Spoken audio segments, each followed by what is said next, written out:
primer lugar al doctor Ismael Aguilar con la presentación aspectos institucionales de los servicios del agua en la frontera norte de México hacia un enfoque transfronterizo.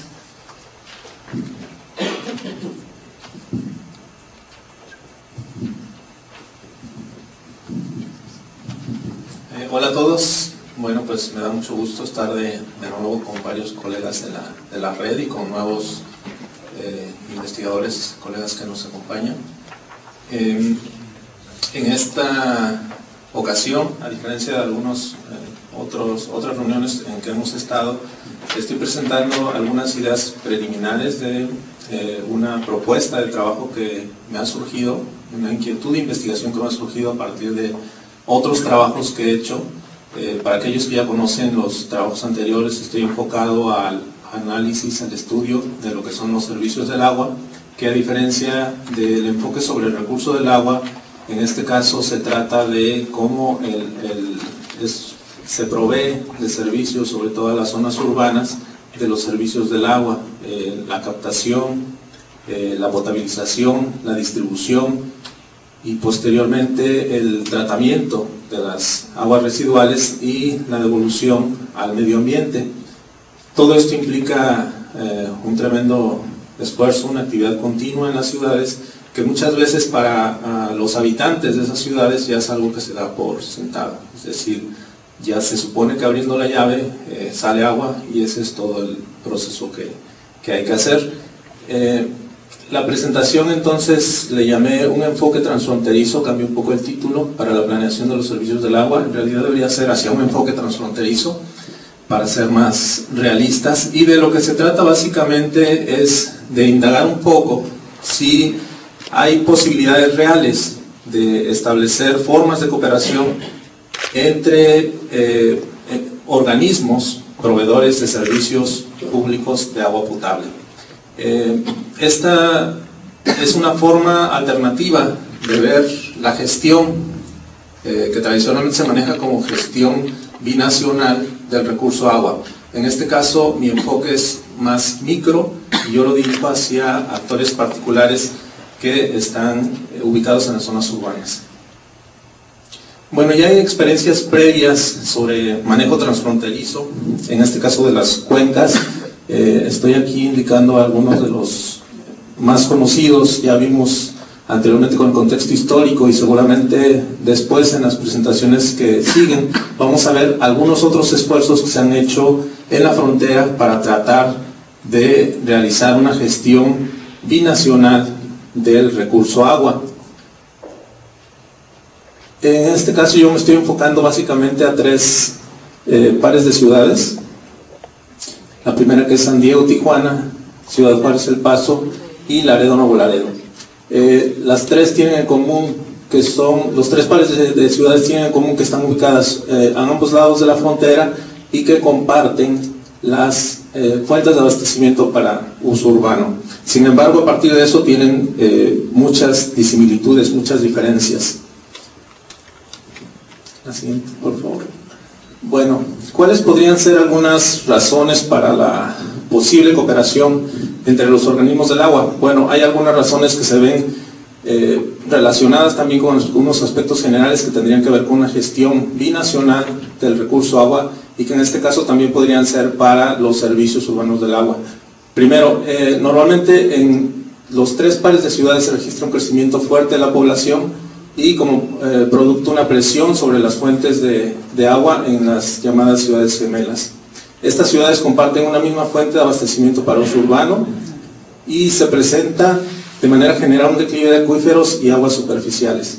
Existen interdependencias, no solamente como normalmente se narra o se describe en algunos trabajos, económica y social, sino también de los flujos de agua y en este caso de los flujos que se dan para uso urbano.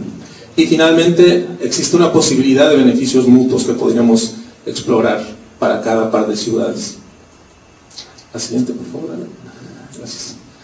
Bueno, la contraparte es, existen diferentes barreras para esa posible cooperación, tanto en el ámbito más amplio, que el marco legal, vimos en la presentación anterior, bueno, los acuerdos que están vigentes pero en el ámbito micro vemos que también existen diferentes concepciones en cuanto a la forma de uso del agua, a la forma en que se puede utilizar el agua, las cantidades de agua para uso urbano. En el caso de Estados Unidos, básicamente ahí existen derechos de agua que pueden ser transferibles, que pueden ser convertidos o manejados como un mercado abierto.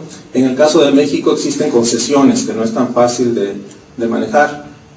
Por el otro lado, el contexto institucional, varios autores ya refieren que es un contexto muy centralizado en el caso de México, comparado con el contexto descentralizado que se da en los Estados Unidos. Hay algunos fenómenos como la rotación de los responsables de los servicios urbanos, que del lado mexicano cambian cada 3 años, en el otro lado tienen un nivel un poco más alto de profesionalización. Existen también diferentes prioridades y percepciones de los servicios del agua. En el otro lado normalmente tienen una visión un poco más a mediano plazo, sino tanto a largo plazo, y de este lado normalmente están enfocados a necesidades inmediatas, sin mencionar que de este lado normalmente el enfoque es más político y desde un punto de vista corto, digamos, enfocado a lo social, pero solamente mientras sea políticamente apropiado. Existen también asimetrías, no solamente las asimetrías en lo que se mencionó en la presentación anterior de información, sino asimetrías en tecnología y asimetrías en capacidad financiera. Mientras los organismos del otro lado pueden emitir bonos para poder financiar sus inversiones, en el lado mexicano todo se piensa en términos de la disponibilidad de recursos que puedan provenir de los gobiernos tanto federal como estatal. Y un aspecto que normalmente no se menciona, pero que en varios trabajos que se ha visto la posibilidad de cooperación entre los funcionarios locales, está los aspectos de la lengua, la comunicación. Es decir, sí es un aspecto que se considera como algo que puede obstaculizar la comunicación entre los responsables de los servicios urbanos del agua en ciudades gemelas. Bueno, voy a empezar un poco para ver aquí solamente la idea de, en el caso de las ciudades de San Diego y Tijuana, bueno, existe la cuenca del río Tijuana, y sin embargo, como ya se mencionó en la presentación anterior, el agua que se utiliza para uso urbano en estas ciudades básicamente es agua importada. El 90-95% del agua que utilizan ambas ciudades viene del río Colorado. La siguiente, por favor. Bueno, las fuentes de abastecimiento, como les había mencionado, el 95% para Tijuana viene de agua superficial del río Colorado.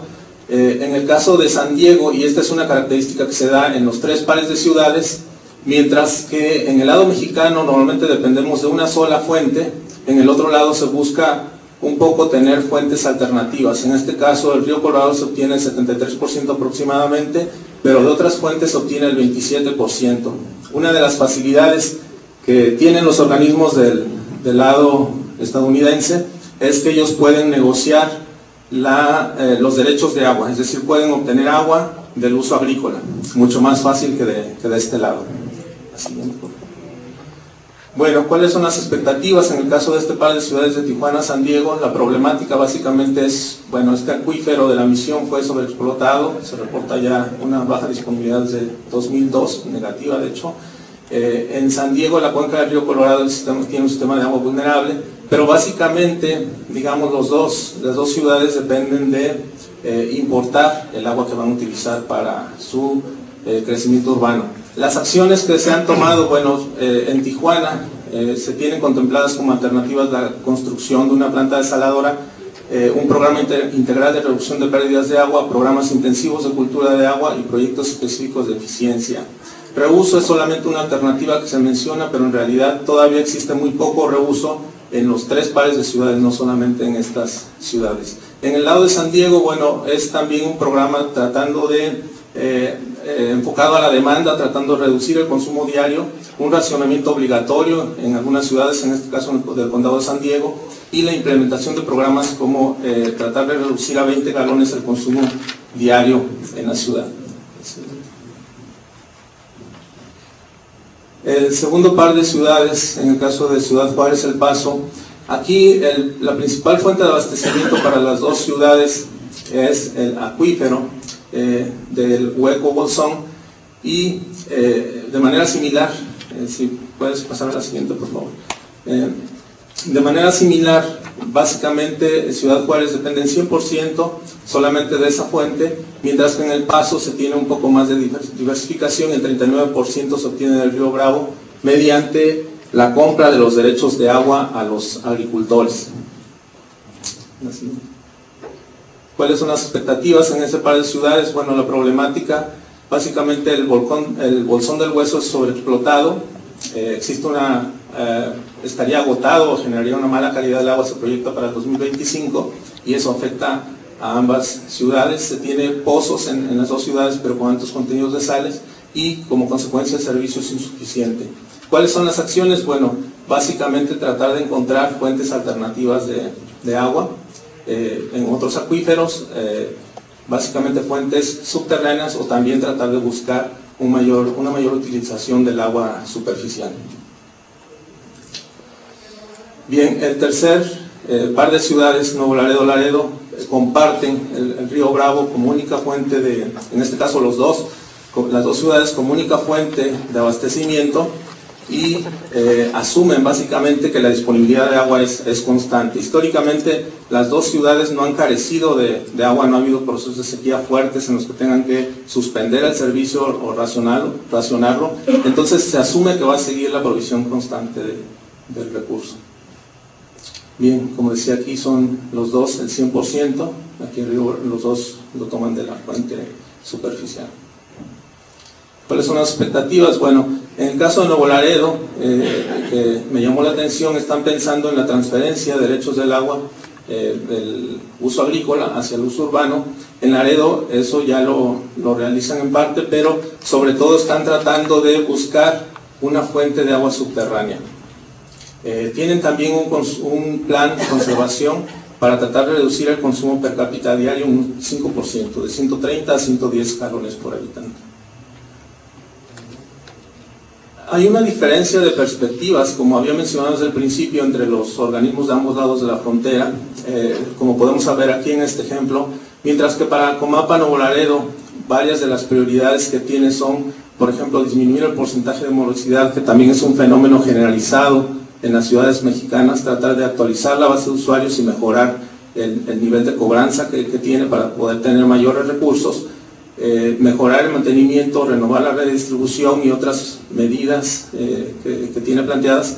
En Laredo tienen algunos problemas operativos también, pero el principal problema, el principal objetivo que tienen en estos años es tratar de hallar una fuente alternativa de agua subterránea, ajustar tarifas, y esto también refleja un poco la diferencia en visiones. Normalmente en los organismos del otro lado la visión es más comercial, es más a tratar de hacer financieramente viables los servicios, y la perspectiva que los mismos usuarios tienen de los servicios en general es de que se trata de un servicio más urbano y que se tiene que pagar, mientras que en el lado mexicano es diferente.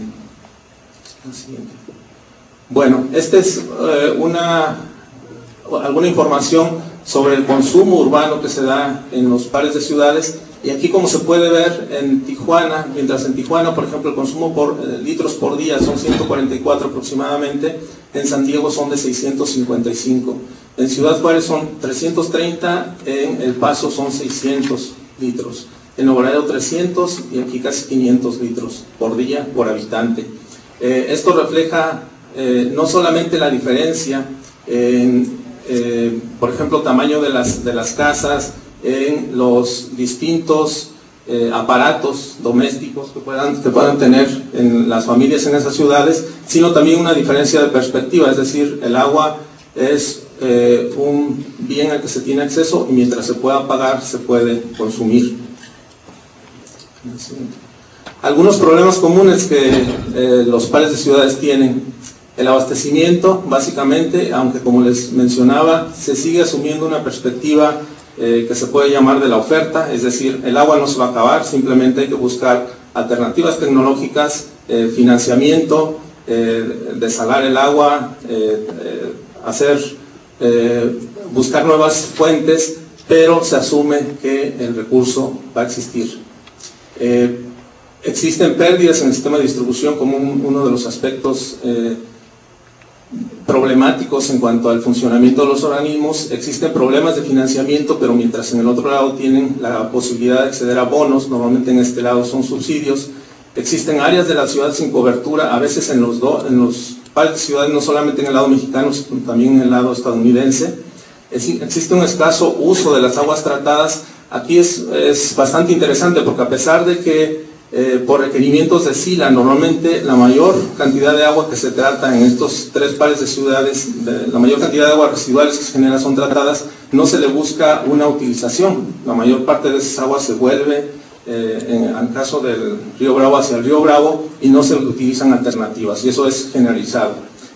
Y bueno, las externalidades transfronterizas, todo lo que tenga que ver con cómo se realiza el uso del agua que se extrae, ya sea de fuentes subterráneas o del río, el uso que se haga de ese recurso va a afectar a la otra ciudad. La siguiente, por favor. Bueno, este es un modelo, yo le llamaría tradicional, más o menos de lo que se plantea como un manejo transfronterizo y en el que se habla del manejo integrado de cuencas. Este es la Fuente Ramírez López de la COSEF, y aquí lo que normalmente se ve es cómo, mediante el establecimiento de políticas binacionales, de instituciones binacionales, se podría hacer un uso, lo que se llama aquí un manejo integrado del agua, en el que el aspecto urbano es solamente una parte y que normalmente recibe, digamos, el diseño de esas políticas de las instituciones binacionales. Sin embargo, muchos autores han analizado que la constitución de un organismo binacional que pueda hacer un manejo integrado del agua es muy complicado por distintos aspectos legales, institucionales. Entonces no parece ser una propuesta viable para lograr un manejo integrado, un manejo más racional del agua. Por el otro lado, también existe la propuesta de que hubiera un control del desarrollo urbano, es decir, tratar de controlar el crecimiento y evitar que se genere esa dinámica tan fuerte de expansión de la ciudad, lo cual tampoco se ve como una cuestión viable, ya que de los dos lados la tendencia es hacia mayor crecimiento es mejor. Crecimiento urbano es igual a desarrollo y eso es positivo. Normalmente esa es la percepción y no se tienen expectativas de que esa visión de desarrollo tanto económico como urbano pueda cambiar en el corto plazo. La siguiente, por favor. ¿Cuáles serían entonces algunas posibilidades de planeación transfronteriza? Bueno, yo lo que veo como algunos aspectos básicos es comunicación periódica, acuerdos informales, intercambios de capacitación, infraestructura compartida, y hay algunos ejemplos ya. La siguiente, por favor. Es la última, espero. De ejemplos de posible cooperación. Bueno, existe ese proyecto de planta desalinizadora en el caso de Tijuana, la construcción de una planta potabilizadora para el río Bravo, Río Grande, que se está proponiendo por la Junta Municipal de Aguas en Juárez, un convenio para la importación de agua a la ciudad de Tijuana, el proyecto triregional Juárez-El Paso, Las Cruces, en el que se contemplan varias acciones conjuntas, y bueno, estas son algunas de las iniciativas que se podrían dar. En resumen, lo que yo estoy proponiendo es tratar de cambiar la perspectiva de esa visión de arriba hacia abajo, del diseño del manejo, de la planeación, en este caso del agua para uso urbano, y transformarla con un enfoque de abajo hacia arriba, en el que sean los organismos los que puedan participar. Ellos son los que están inmiscuidos en los problemas cotidianos que tienen y que podrían hacer unas propuestas viables de formas de cooperación. Gracias.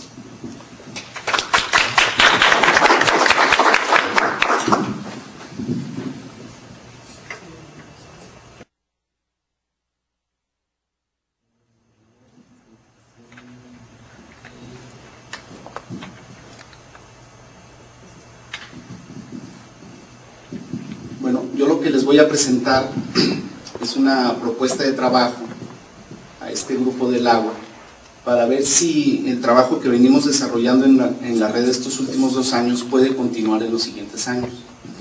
En esta ocasión no voy a hablar de problemas de calidad del agua, de sobreexplotación, de abatimiento de acuíferos, de problemas de agua potable, sino de la posibilidad de hacer un trabajo conjunto que vaya más allá de la investigación y la docencia.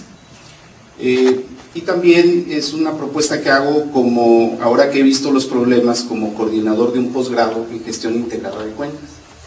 Entonces, me ha ido muy mal, he presentado esta propuesta 3 veces y nadie me hace caso, así es que si es la cuarta, no se preocupen.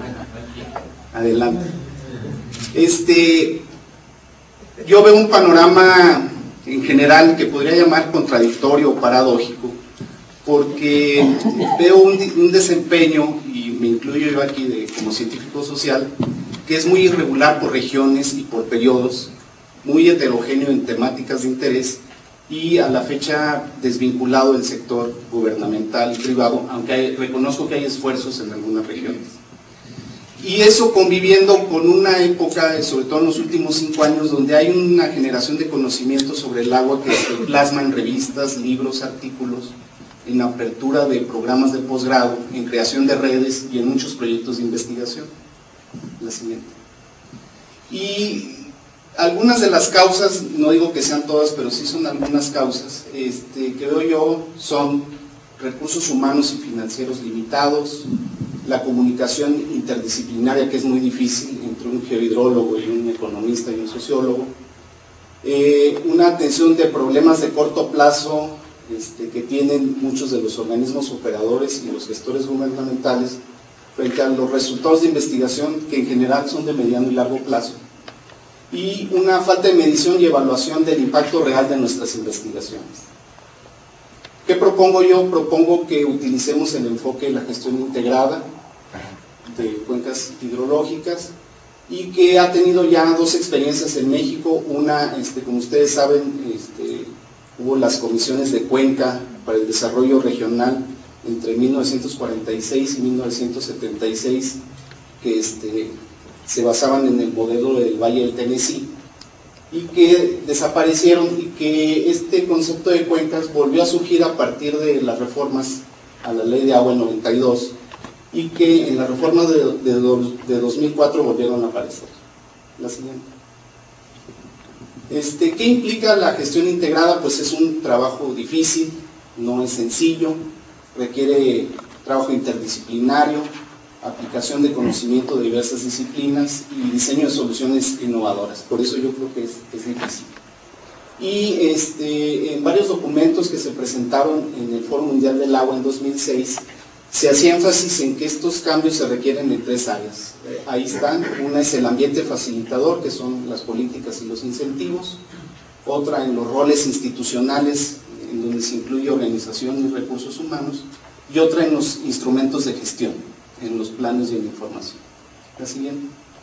Las ventajas de esta gestión es que puede tener una diversidad de formas y muy distintas escalas de intervención. Aquí ya Ismael habló de la intervención local, ¿no?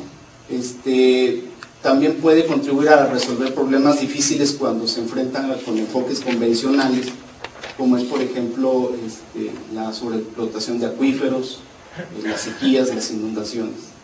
Y al final pongo ahí como en el presente hay 16 casos de estudios piloto que involucran a 41 países de los 5 continentes, y en donde la mayoría se considera la cuenca como la unidad territorial más adecuada para esta gestión. Esta la voy a pasar muy rápido. Es algunos obstáculos que Julia Carabias y Axel Durellani, un experto en estos temas, han señalado como importantes: carencia de conocimiento que tienen los sectores más afectados para encauzar sus quejas, desconocimiento de muchos usuarios acerca de sus derechos, no se cuenta con la información ni con los conocimientos técnicos, y cuando existen estos no se aplican, y hay una brecha muy grande entre los actores en las instituciones. Digamos, ese es un diagnóstico general para América Latina, no se está hablando aquí nada más de México. La siguiente. ¿Qué propongo yo a todos ustedes? Bueno, que si ya somos muchos investigadores y gente en estos temas, pues seleccionemos una cuenca piloto aquí en el norte de México para desarrollar un modelo de gestión integral. No sé qué cuenca, no sé en qué plazo, pero creo que es una propuesta que debemos de plantear para ir más allá de lo que tradicionalmente hacemos. Propongo nada más como áreas, puede haber más, pero propongo 5 áreas. Una que tiene que ver con todo lo de hidrometeorología y geohidrología, otra área de tratamiento y reuso de agua, otra de valoración de servicios ambientales, otra que rescate el conocimiento tradicional y proyectos sustentables, y otra que aborde la dimensión social e institucional. Y yo creo que muchos de los que estamos aquí trabajamos algún cajón de estas áreas. ¿Qué buscaríamos? Bueno, desarrollar un sistema para proveer de conocimiento e información a los responsables del manejo del agua, producir bases de datos actualizadas y confiables, con indicadores de monitoreo y evaluación, y lo que a la mayor parte de nosotros nos interesa, ¿no?, que es generar libros, artículos, manuales y metodologías. Así. ¿Qué podríamos tener como productos específicos? Pues bases de datos históricas digitales para el análisis climático de esa cuenca que seleccionemos, estimaciones de balances hídricos, volúmenes de agua tratada disponibles para usos diversos, cálculos del agua virtual, que es un tema muy de frontera que está de moda ahorita, valoración económica de cuerpos de agua, probablemente estimar índices de vulnerabilidad ambiental, rescate de prácticas comunitarias de uso de agua en zonas rurales, algo que también está surgiendo y muy de moda, técnicas de cosecha de agua de lluvia, abastecimiento de agua en localidades dispersas mediante el uso de energía solar, etcétera, ¿no? Yo nada más pongo algunos de los productos que podemos obtener de acuerdo a lo que yo he visto que trabajan los investigadores en este campo. Y otro más de las ciencias sociales, pues análisis sociológicos y políticos de los conflictos de agua, por supuesto con un componente histórico sin el cual no pudiéramos entender lo que está sucediendo actualmente, propuestas para la resolución de conflictos, algo que me es muy criticado, como la gente sabe que los consejos de cuenca funcionan de una manera muy débil y no han cumplido con las expectativas, y para esto yo estoy proponiendo fortalecerlo. Creo yo que hay que fortalecer estos consejos con el conocimiento que nosotros generamos, y creo que ellos tienen que hacer cambios en cuanto a la representación en estos consejos, su agenda y su financiamiento. Otros productos específicos podrían ser mecanismos para el fortalecimiento de la participación social y acuerdos y convenios para la descentralización de funciones en materia de agua. Ustedes saben que hay varios estados que reclaman que la CNA tiene muy centralizado todo el control del agua. ¿Qué ventajas le veo yo a este esfuerzo? Bueno, podríamos integrar el trabajo de muchas personas de distintas instituciones académicas y de gobierno, ya sea de un país o de ambos países, aunque yo también coincido con Ismael. Si de por sí es difícil trabajar una cuenca en México, pues si es binacional se complica el asunto, ¿no? Otra ventaja podría ser mostrar in situ los beneficios de la generación de este conocimiento y alentar la participación de los usuarios y otros sectores de la sociedad. La siguiente. ¿Qué veo yo como potencial? Bueno, revisando un simple plano de la Comisión del Agua, en el norte hay 10 consejos de cuenca, hay 40 cotas, que son los consejos de aguas subterráneas, y algunas comisiones que forman parte de estos consejos. Conozco dos, la del río Colorado y la del río San Pedro, que se acaba de formar en Sonora.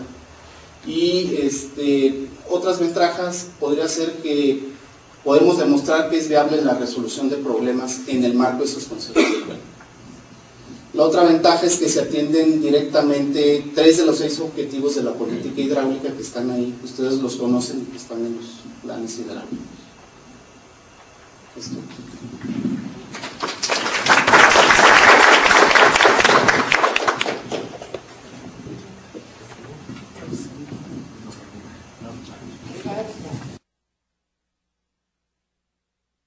Lo que voy a presentar son adelantos de un proyecto que se llama El laberinto de los ribereños, conflictos en la gestión y administración del agua para la agricultura en la microcuenca del río San Pedro, del 92 al 2008. Siguiente, por favor. ¿Estado? Chihuahua. Bueno, para darnos una idea de cómo se va dando esta investigación, la pregunta principal es si el conflicto es una forma de organización social inherente a la gestión y administración del agua en el riego agrícola, y si el conflicto es funcional o disfuncional, si nos ayuda o nos afecta. Y bueno, hay otras preguntas secundarias sobre cómo se estructuran las relaciones conflictivas en un contexto legislado y en un informal, cuáles son los factores causantes del conflicto y cuáles son los valores e intereses inherentes a estas relaciones. Hay una hipótesis central, que es que debido a que la gestión y administración del agua para la agricultura se desarrolla en un paisaje construido, el conflicto es una forma de organización funcional e inherente debido a que discute la distribución. Es decir, como el paisaje en el que se lleva a cabo la agricultura de riego está en constante construcción, si hacemos canales, presas, es lógico que haya más conflicto que no sea en un lugar de temporal, donde no es tanto lo que se está construyendo a diario. Las hipótesis secundarias son que las disputas por el agua giran en torno a los intereses del hombre, la integridad del ecosistema, desencuentro de intereses entre diversos actores sociales y el choque de cosmovisiones entre modelos de desarrollo. Además, bueno, hay factores externos que sí influyen en el mercado, políticas nacionales, pero creo que falta ver que todo esto se negocia al interior en las localidades. Y el conflicto, pues radica en la disimilitud que se da por la posición social.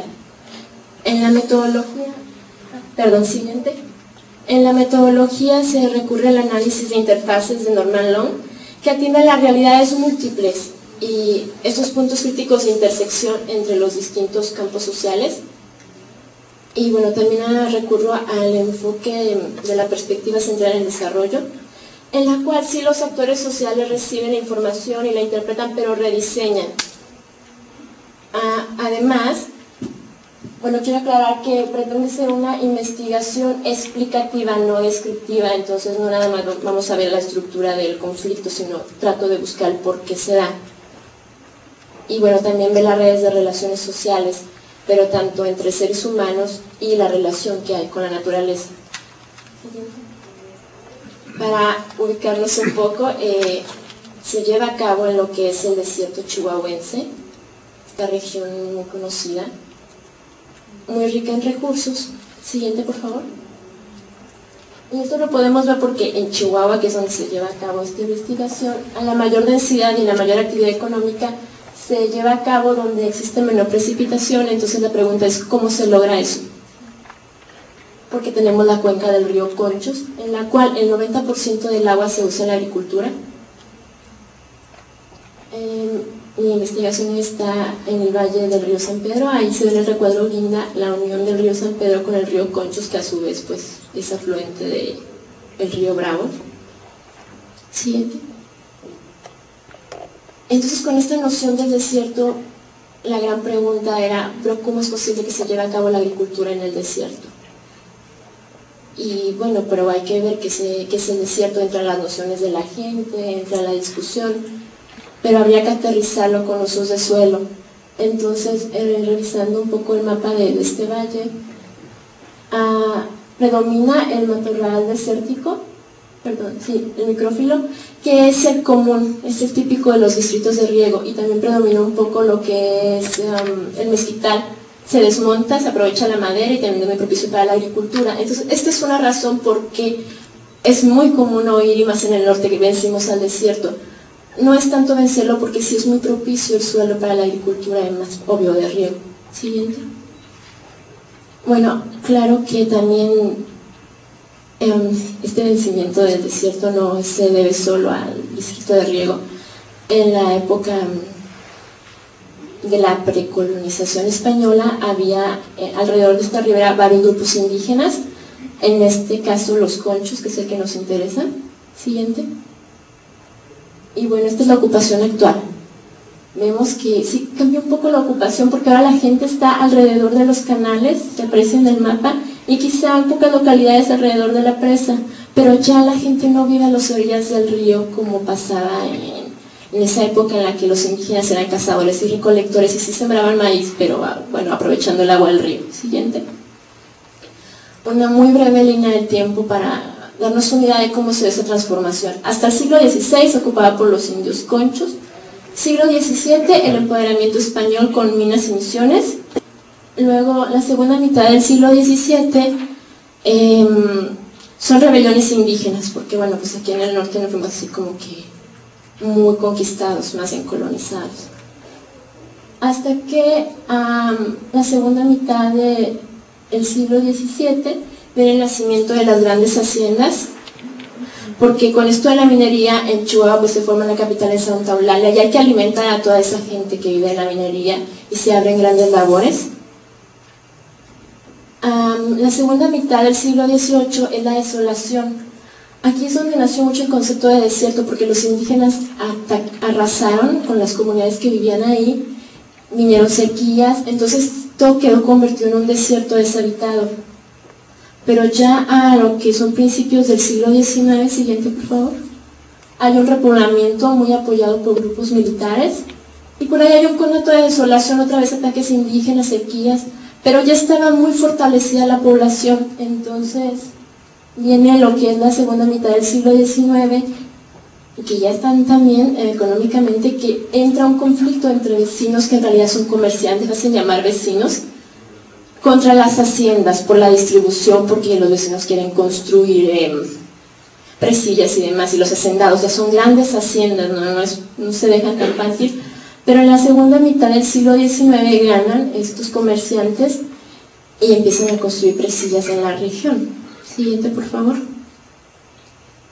Hasta que llega la revolución, la reforma agraria y algunas de las primeras leyes que ya empiezan a clasificar las fuentes de abastecimiento y la regulan.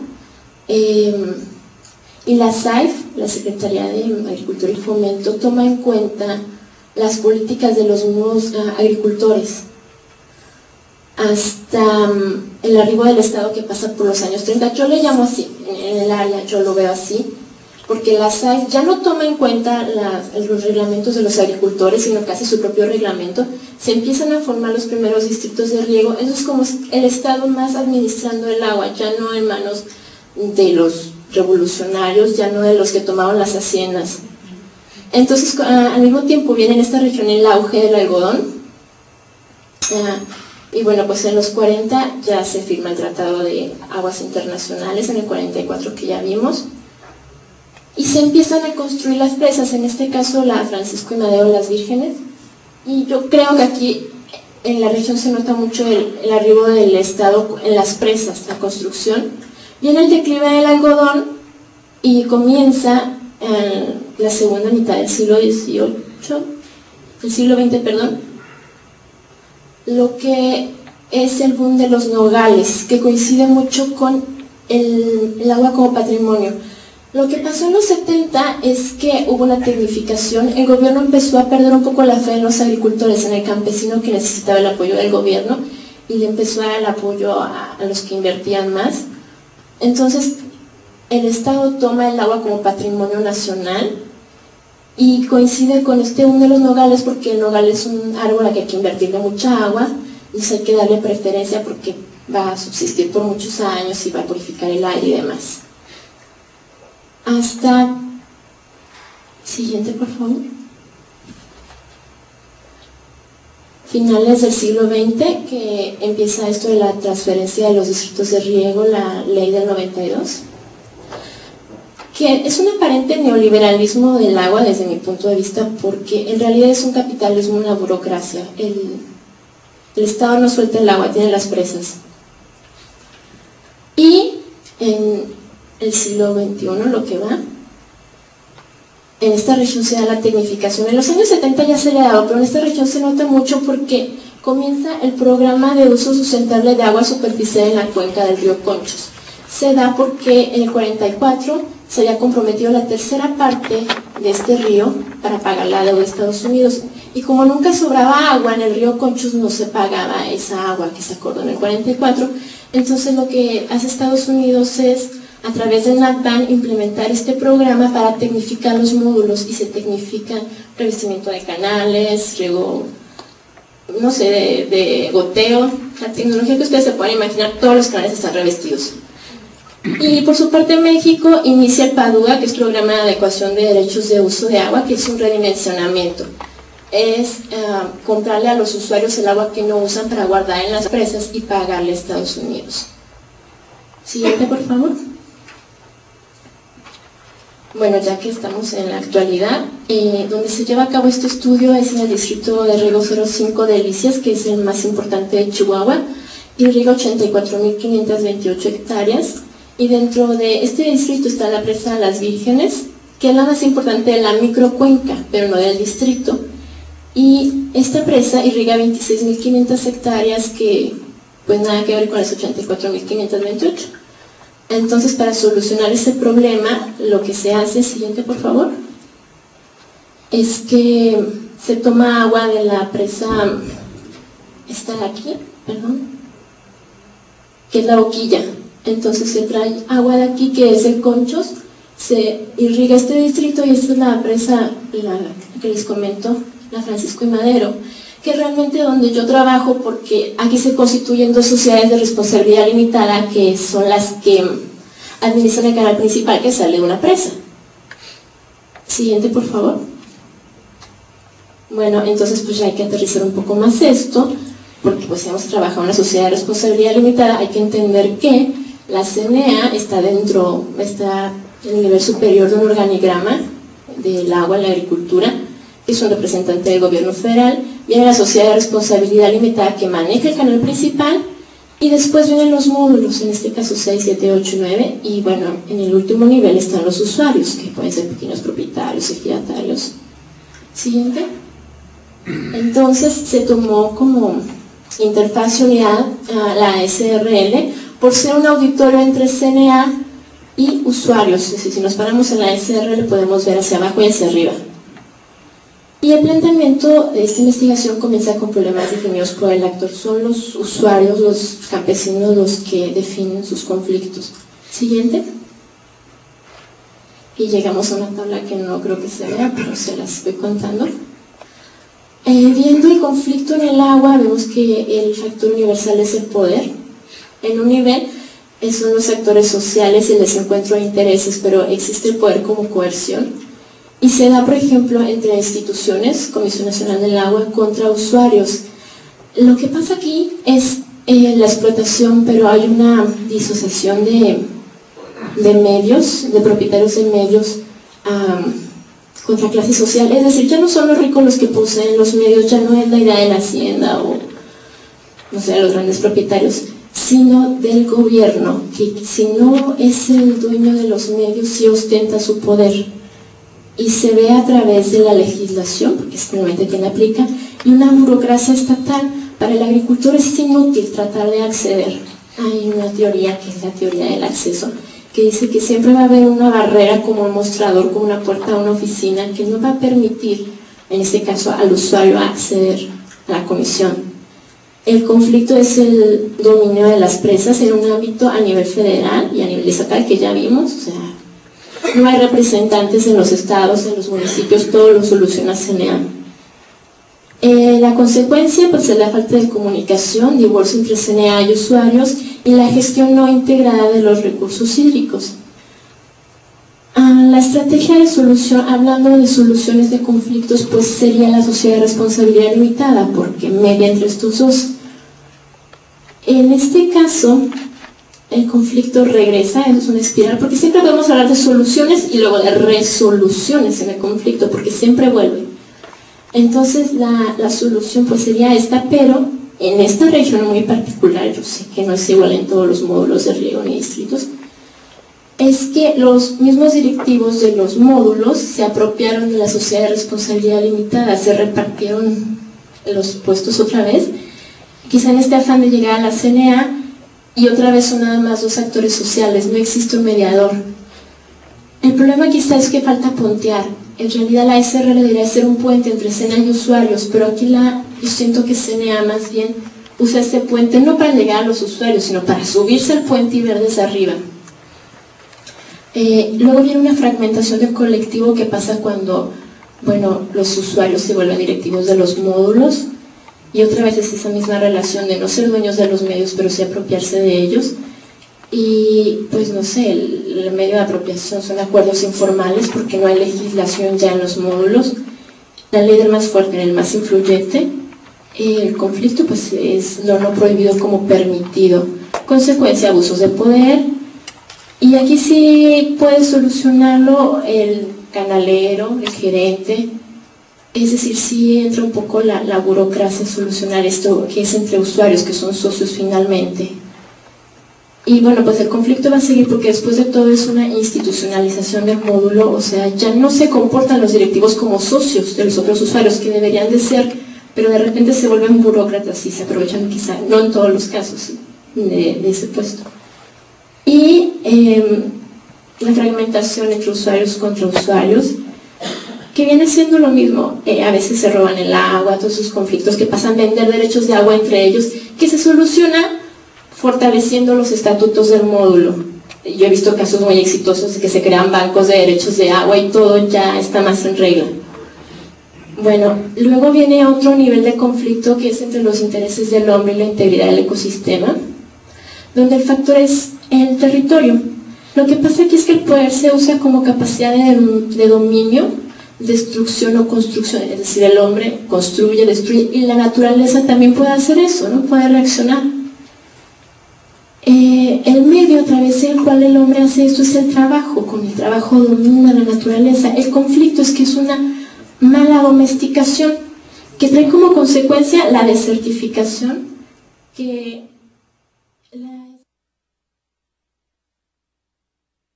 CNA, Protección Civil y todas esas personas, ¿no?, que pueden estar afectadas en un momento. El problema, la espiral, es que el conflicto vuelve porque hay una intervención planeada sin contemplar las negociaciones al interior.